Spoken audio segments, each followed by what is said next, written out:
guys, welcome back to the S.U.R.E Parenting Podcast, where every mom deserves to feel sure of her parenting. I'm your host, Sammy Bell, creator of S.U.R.E Parenting and author of S.U.R.E Parenting Building Blocks to Create Their Best Childhood. Here on the podcast, we address the issues that make moms question themselves or their kids, and we discuss creative solutions that meet the needs of each unique mother and child. Let's dive in.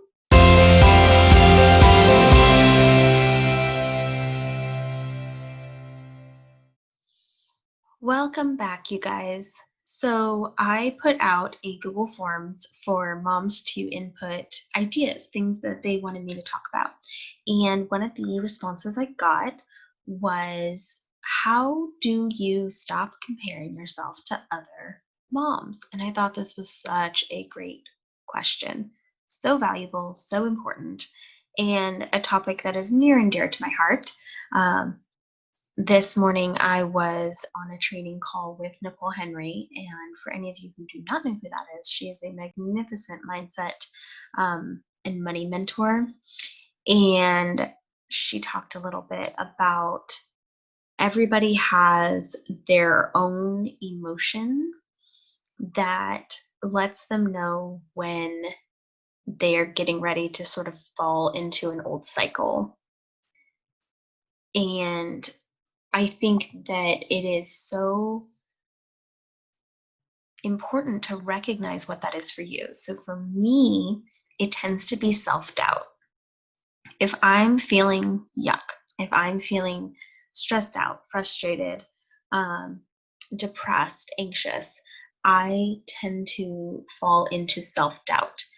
And many people, they use the cognitive distortion of emotional reasoning, which means they feel a thing like self-doubt, and rather than question that feeling and try to get to the root of what thoughts are creating that feeling, they assume that feeling is a fact, and then they search for evidence to prove that feeling true. And that is where we fall into the comparisonitis trap. So the ways we do this are looking at Instagram photos, looking, at the backgrounds and saying, well, her house is cleaner than mine. Looking at other homeschooling moms who are sharing some great experiment they did today and thinking, oh man, I don't do those experiments. I must suck at this. Looking at somebody posting that they just got a new car and feeling like, oh, I could never afford that. They're so much better than me. Whatever it is, it doesn't matter the specifics. It's just that we use social media a lot to compare ourselves to other moms. And this is one area where I stress the importance of monitoring your own mood. If you are scrolling social media, if you are on Facebook, if you're on Instagram, wherever it is, and you are feeling badly about yourself, get off. Recognize that feeling, honor that feeling, and get off. Is there still work to do? Yes. Do you still need to question the thoughts that were making you feel that way? Absolutely. But don't sit in the line of fire. Recognize my brain is pulling some tricks on me and I'm out. Log off. Take it off your phone if you have to. I do typically hear the most negative emotional impact from Facebook from people. And you can curate your feed. If there's somebody that just triggers you, unfollow them. You don't even have to unfriend them. Just unfollow them so you stop seeing their posts. They might be the happiest, most vibrant, positive person ever. And you're sitting there feeling guilty because, they didn't do anything wrong. It's not about right or wrong. It's about what works right now for your brain. If your brain is struggling with that person because their energy is too high or they're too positive and you're just not in alignment at the space, great, unfollow them. If you are struggling to school your kids at home during a global pandemic and you're really sick of seeing how, this mom posts every curated lesson with all of these props and these beautiful experiments and their playroom looks like it should be in a museum because it's so perfectly styled. Get off. Stop following them. You do not need to put yourself in that position. It's not necessary, it's not required, it's not beneficial to you, it's not beneficial to them. The people who have audiences who are looking for those follow numbers to increase, yes, that's true. Like they want their audience to grow, but they want an audience that they are connecting with, that they're inspiring. They don't want an audience who's suffering. And maybe that's a dramatic word, but you are the one that gets to decide what boundaries work for you. And it doesn't have to be forever. Just because that post or that person is triggering today doesn't mean they will be next year.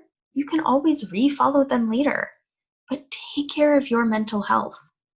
It does no good to sit and stew in shame.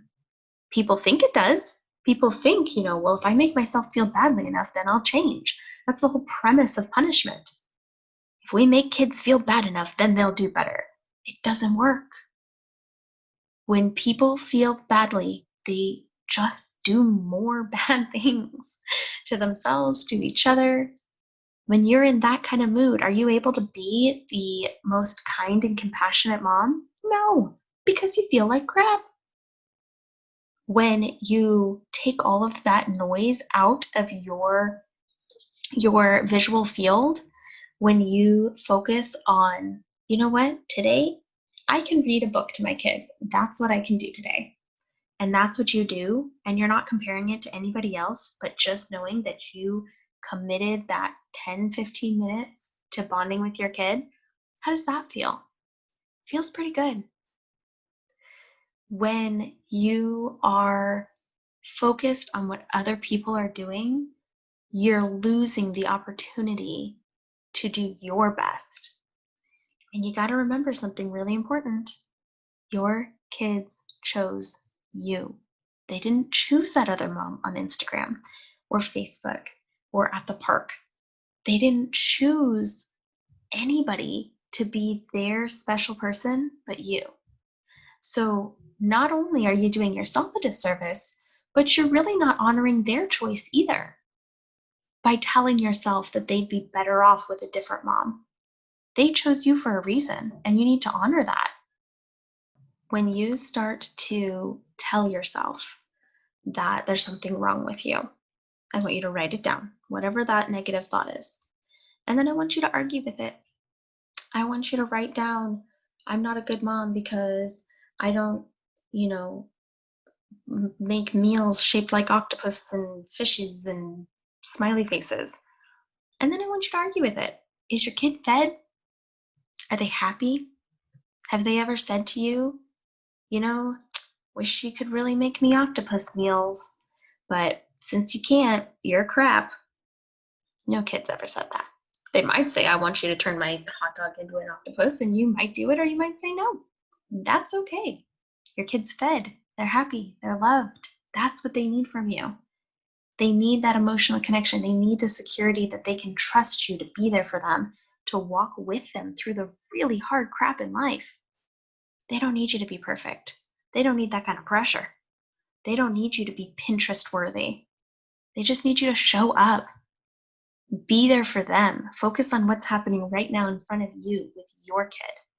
You know that child better than anybody else on the planet. Anybody else. That is a gift that you can give them and you alone can give them. Focusing outward takes your focus off of that child who did choose you. So when you're feeling overwhelmed, when you're feeling frustrated, when you're feeling like, man, I wish I was better at this, or I should be better at this, that's what you're probably saying, right? Change your should into a wish. I wish I was better. Great. With that, we can build action steps. So what do you want to do to be better? Do you want to talk to a mentor? Do you want to set up a free call so that I can help you to figure out what direction you even want to go in? bit.ly/callsami, SAMI. Anytime. It's always there. It's always in the show notes. Set up a call. Let me assure you, you're doing better than you think you are. I did a challenge last week and talked to 65 new moms, and every single one of them was doing better than they thought they were. We are our own worst critics. Why? Because we see everything. We see things that even our kids don't see because we know our inner thoughts. We know when we think something terrible.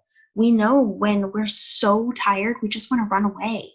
We know all of the struggles that we have on a daily basis. Nobody else knows that. And just because somebody can share a piece of their life that looks perfect doesn't mean that they don't have those same fears and struggles and self doubts. They do. They have the same emotions as you because they're also human. Will they have different challenges? Sure. But do you think for even a second that they have no challenges? Of course not. So write down those thoughts that you're telling yourself. Cross out the should.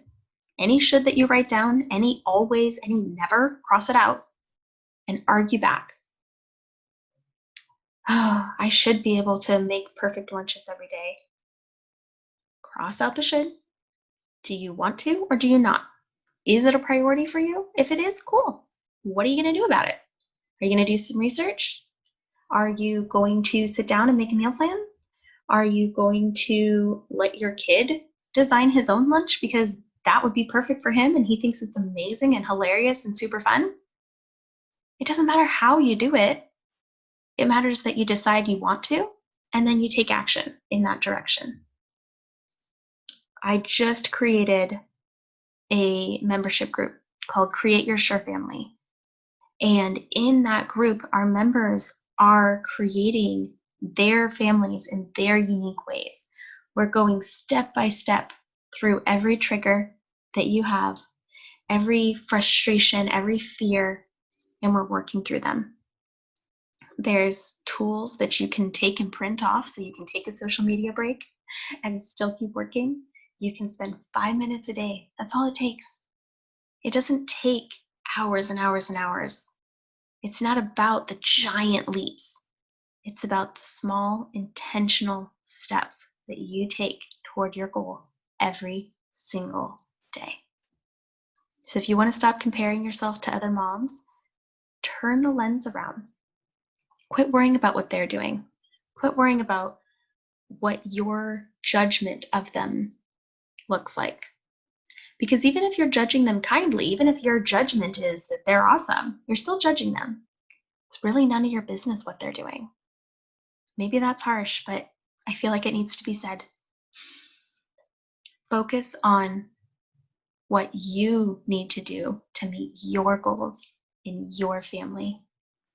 You have a unique brain, a unique perspective, a unique approach. Your kid has a unique brain. Focus on that kid, that one right in front of you and nobody else's. And as you do that, and as you really start to take the steps forward, you will start to build your confidence. And if you need help, you know where to find me. Thank you so much for listening this week. I hope that helps you to stop comparing yourself to other mothers. And I look forward to talking to you on a free call. And for those of you who join us, I look forward to working with you in Create Your S.U.R.E Family membership. See you there, guys. Bye.